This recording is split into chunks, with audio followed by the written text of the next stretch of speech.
ఇందాక అక్కడ నా ఎదురుగా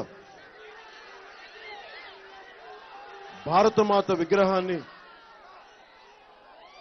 ఒకళ్ళు రండి ఆయన రమ్మని ఇద్దరు వచ్చి వెళ్ళిపోవాలి. ఎక్కువ మంది వద్దు, ముగ్గురే.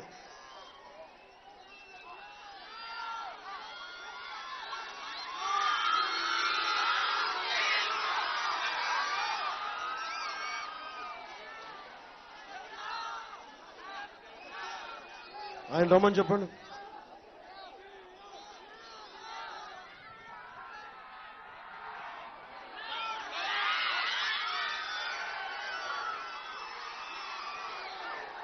వద్దమ్మా, ఇక్కడ పక్కన పెట్టండి, నలిగిపోతారు ఆయన.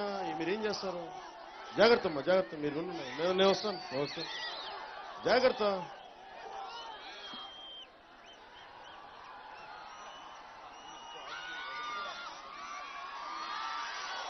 పట్టుకో.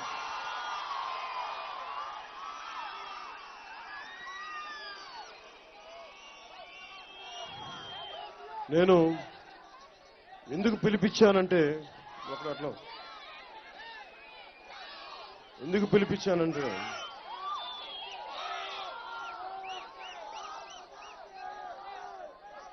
ప్రతి ఒక్కరూ ఒక నిమిషం ఎందుకు పిలిపించానంటే ఈ దేశం అందరిది, ఒక్క మతానిది కాదు, ఒక్క కులానిది కాదు. భారతమాత అందరిది.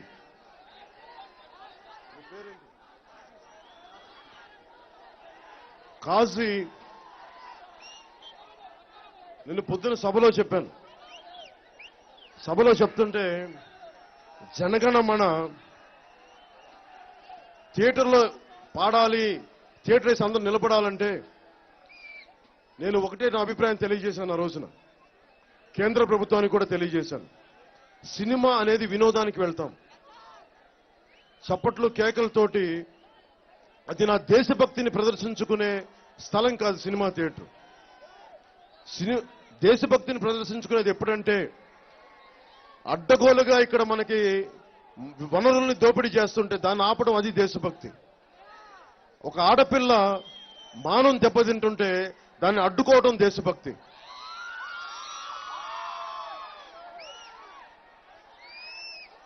నాకు నచ్చింది ఈ దేశం కేవలం కొంతమందికే, ఒక్క పార్టీకే సొంతం దేశభక్తి అంటే అది నేను ఖండించడానికని చెప్పి ఇక్కడ కనిపిస్తే కాజాని బయటికి తీసుకొచ్చాను. ముస్లింలు దేశభక్తి చూపించాల్సిన అవసరం లేదు. ఎందుకంటే ముస్లింలనే కాదు, ఏ ఒక్కరు కూడా దేశభక్తిని అవసరమైనప్పుడు చూపిస్తారు కానీ రోజు దేశభక్తిని అని చెప్పుకొని చాటింపోయేక్కర్లేదు. నిజానికి అవసరం వచ్చినప్పుడు గుండె బద్దలు కొట్టుకొని పాకిస్తాన్తో పోరాటం చేయాలంటే దేశం మొత్తం కదిలొస్తుంది. పాకిస్తాన్ అడ్డగోలుగా మన మీద దాడులు చేస్తా ఉంటే చాలా బలంగా ఎదుర్కోగలం. ఈ దేశంలో ఉన్న ముస్లింలు మన భారతదేశానికే మాట్లాడతారు కానీ దానికి నిదర్శనమే కాజా ఇక్కడ తీసుకొచ్చిన భారతమాత విగ్రహం, భారతమాత పటం. అది మర్చిపోకండి. Thank you.